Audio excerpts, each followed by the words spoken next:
Ye, in the writings and utterances of the mirrors reflecting the sun of the Muhammadan dispensation, mention hath been made of modification by the exalted beings, and alteration by the disdainful. Such passages, however, refer only to particular cases.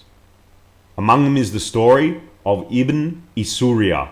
When the people of Kaaba asked the focal center of the Muhammadan revelation concerning the penalty of adultery committed between a married man and a married woman, Muhammad answered and said, "The law of God is death by stoning." Whereupon they protested, saying, "No such law has been revealed in the Pentateuch." Muhammad answered and said, "Whom do you regard among your rabbis as being a recognized authority and having a sure knowledge of the truth?" They agreed upon Ibn Isuriya.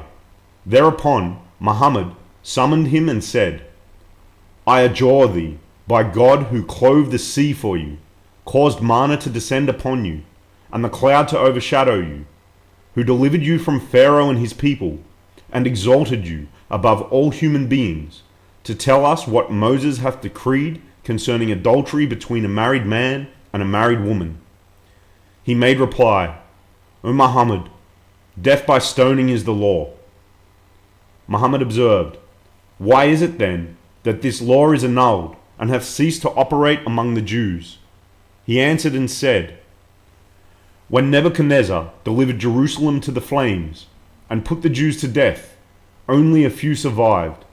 The divines of that age, considering the extremely limited number of Jews and the multitude of the Amalekites, took counsel together and came to the conclusion that were they to enforce the law of the Pentateuch, every survivor who hath been delivered from the hand of Nebuchadnezzar would have to be put to death according to the verdict of the book. Owing to such considerations, they totally repealed the penalty of death. Meanwhile, Gabriel inspired Muhammad's illumined heart with these words, "They pervert the text of the word of God." This is one of the instances that have been referred to. Verily, by perverting the text is not meant that which these foolish and abject souls have fancied, even as some maintain that Jewish and Christian divines have effaced from the book such verses as extol and magnify the countenance of Muhammad, and instead therefore have inserted the contrary. How utterly vain and false are these words! Can a man who believeth in a book, and deemeth it to be inspired by God, mutilate it?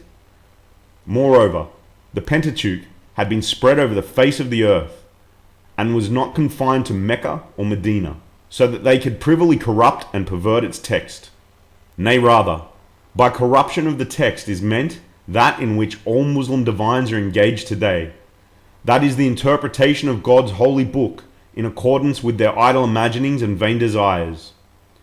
And as the Jews, in the time of Muhammad, interpreted those verses of the Pentateuch that referred to his manifestation after their own fancy, and refused to be satisfied with his holy utterance, the charge of perverting the text was therefore pronounced against them.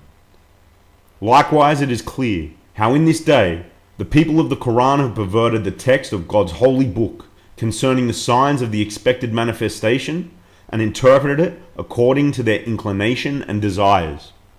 In yet another instance, he saith, "A part of them heard the word of God, and then after they had understood it, distorted it, and knew that they did so."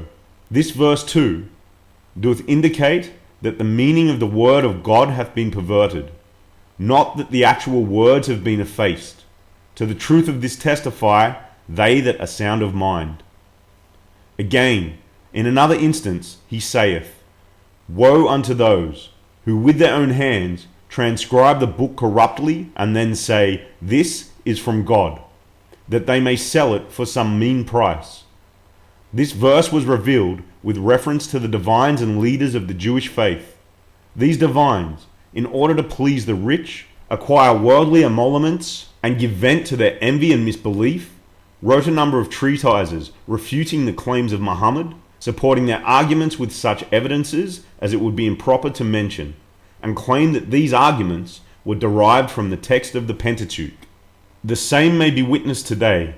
Consider how abundant are the denunciations written by the foolish divines of this age against this most wondrous cause. How vain their imaginings that these calumnies are in conformity with the verses of God's sacred book, and in consonance with the utterances of men of discernment. Our purpose in relating these things is to warn you that were they to maintain that those verses wherein the signs referred to in the gospel are mentioned have been perverted, were they to reject them and cling instead to other verses and traditions, you should know that their words were utter falsehood and sheer calumny. Ye, corruption of the text, in the sense we have referred to, hath been actually effected in particular instances. A few of these we have mentioned, that it may become manifest to every discerning observer that unto a few untutored holy men hath been given the mastery of human learning, so that the malevolent opposer may cease to contend that a certain verse doeth indicate corruption of the text. We insinuate that we, through lack of knowledge, have made mention of such things. Moreover, most of the verses that indicate corruption of the text have been revealed with reference to the Jewish people, were ye to explore the aisles of the Quranic revelation. We have also heard a number of the foolish of the earth assert that the genuine text of the heavenly gospel doth not exist among the Christians, that it hath ascended unto heaven. How grievously they have erred!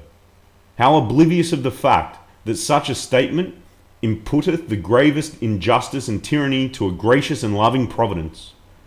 How could God, when once the day star of the beauty of Jesus had disappeared from the sight of his people, and ascended unto the fourth heaven, cause his holy book, his most great testimony amongst his creatures, to disappear also? What would be left to that people to cling to, from the setting of the day star of Jesus until the rise of the sun of the Muhammadan dispensation? What law could be their stay and guide? How could such people be made the victims of the avenging wrath of God, the omnipotent avenger? How could they be afflicted with the scourge of chastisement by the heavenly King?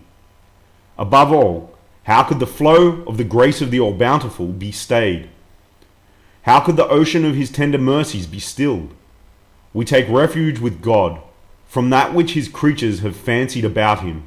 Exalted is he, above their comprehension.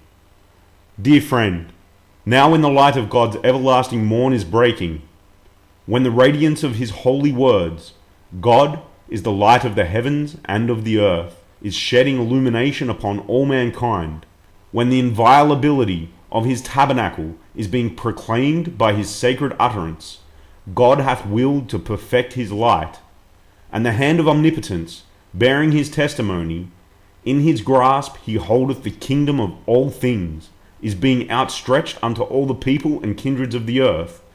It behoveth us to gird up the loins of endeavour, that happily, by the grace and bounty of God, we may enter the celestial city. Verily, we are God's, and abide within the exalted habitation, and unto him we do return. It is incumbent upon thee, by the permission of God, to cleanse the eye of thine heart from the things of the world, that thou mayest realize the infinitude of divine knowledge, and mayest behold truth so clearly that thou wilt need no proof to demonstrate his reality, nor any evidence to bear witness unto his testimony.